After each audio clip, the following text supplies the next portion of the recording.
Assalamualaikum warahmatullahi wabarakatuh.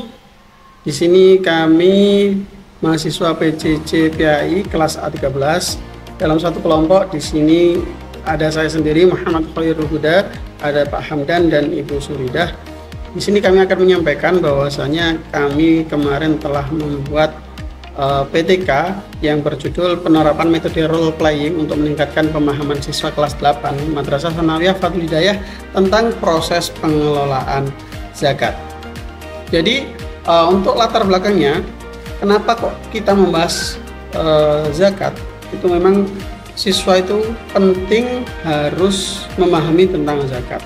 Bagaimana zakat itu kita ketahui bersama bahwasanya adalah salah satu rukun Islam yang perlu kita jalankan. Oleh sebab itu, para siswa juga harus mengetahui tidak hanya melalui teori juga tetapi melalui prakteknya seperti apa. Jadi, kenapa kok kita menggunakan metode role playing? Satu, itu adalah meningkatkan pemahaman konsep. Yang kedua, menumbuhkan kemampuan berkomunikasi, dan yang ketiga, meningkatkan motivasi dan antusiasme para siswa. Meningkatkan pemahaman konsep tidak hanya memahami materi, tetapi gimana secara lebih mendalam para siswa itu praktek dalam menjalankan atau menyalurkan zakat itu sendiri. Untuk menumbuhkan kemampuan berkomunikasi, siswa juga tidak hanya berdiam diri, melainkan dia berkomunikasi dengan temannya untuk mempraktikkan penerapan zakat itu sendiri. Yang ketiga, meningkatkan motivasi dan antusiasme. Jadi membuat proses pembelajaran lebih menarik dan interaktif, tidak seperti yang biasa mungkin yang sudah lama kita lakukan atau yang sudah Bapak Ibu guru sampaikan bahwasanya menggunakan metode ceramah. Ini adalah hal yang mungkin bisa dikatakan baru atau bisa menjadi inovasi-inovasi dalam pembelajaran. Selanjutnya, konsep dasar metode role playing sendiri itu yang pertama kita ada simulasi, yaitu membuat situasi nyata yang memungkinkan siswa berperan sebagai pelaku dalam proses pengelolaan zakat. Selanjutnya, interaksi, menciptakan interaksi antara siswa dalam menjalankan peran masing-masing, mensimulasikan proses pengelolaan zakat itu sendiri. Pemahaman membantu siswa memahami konsep dan prosedur pengelolaan zakat dengan lebih efektif. Untuk perencanaan dan penerapan metode role playing, yang pertama kita memilih tema yang relevan dengan proses pengelolaan zakat, misalnya pengumpulan, penyaluran, atau pemanfaatan. Selanjutnya adalah pembagian peran, mana siswa itu yang akan menjadi orang yang menyalurkan atau menjadi muzaki, amil, atau penerima zakat itu sendiri. Lalu dibuatlah membuat skenario yang menggambarkan proses pengelolaan zakat secara realistis dan menarik.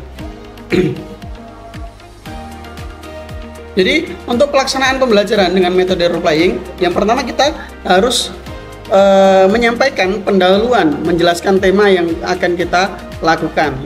Selanjutnya adalah melaksanakan apa yang sudah kita rencanakan tadi, dan yang terakhir adalah mendiskusikan apa yang sudah kita rencanakan tersebut. Bahwasanya ini mempunyai nilai plus atau nilai yang lain.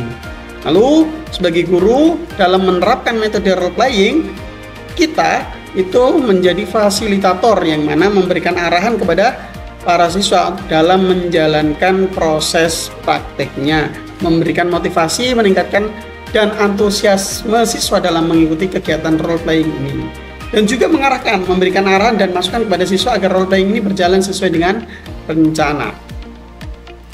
Selanjutnya, respon siswa terhadap penerapan metode role playing ini, siswa menunjukkan antusiasme yang tinggi dalam mengikuti kegiatan role playing.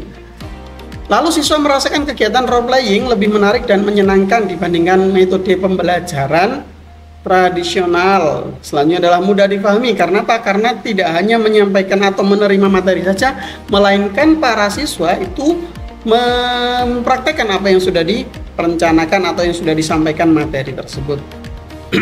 Untuk analisis penerapan metode role playing, peningkatan pemahaman menjadi 90%.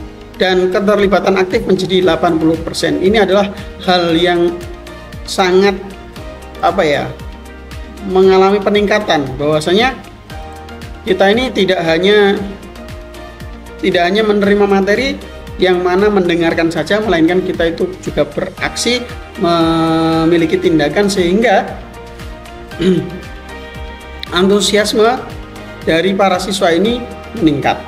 Jadi tidak menutup kemungkinan untuk memahami dari zakat yang mana sudah dibahas dalam kegiatan metode role playing ini, itu bisa mendalam atau bisa meresap kepada pemahaman para siswa. Dari analisis-analisis yang sudah kami lakukan, bahwasanya ada post test, ya, ada post test, pre-test, yang mana post test dan pre-test itu menunjukkan bahwasanya para siswa ini memiliki kecenderungan kenaikan pemahaman setelah kita melakukan metode role playing ini, sehingga ini sangat membantu sekali. Dan saya rekomendasikan bahwasanya metode role playing ini bisa berguna dan bermanfaat sekali bagi Bapak Ibu guru yang ingin mencobanya. Kenapa? Karena ini benar-benar bisa efektif ketika kita tidak hanya mengajar dalam metode pembelajaran ceramah, melainkan kita metode pembelajaran secara praktek. Maka dari itu Bapak Ibu bisa dilakukan. Dan secara keseluruhan penelitian ini menunjukkan bahwasanya role playing ini benar-benar efektif, sehingga ini pemahaman para siswa ini menunjukkan ada peningkatan. Jadi yang awalnya di pre-test itu, ketika sebelum melaksanakan role playing ini, itu nilainya rata-rata menunjukkan kurang maksimal, sehingga kita setelah melaksanakan kegiatan role playing ini bisa menunjukkan hasil yang memuaskan. Jadi kembali lagi bahwasanya teori ini bisa dipraktekkan dan materi ini bisa dipahami melalui praktek. Seperti itu Bapak Ibu, dan cukup yang dapat kami sampaikan. Kurang lebihnya mohon maaf dari kami. Saya Muhammad Khairulhuda, dan ada Pak Hamdan yang saya wakili, dan Ibu Suridah yang saya wakili juga dari kelas A13. Kurang lebihnya mohon maaf. Sekian, assalamualaikum warahmatullahi wabarakatuh.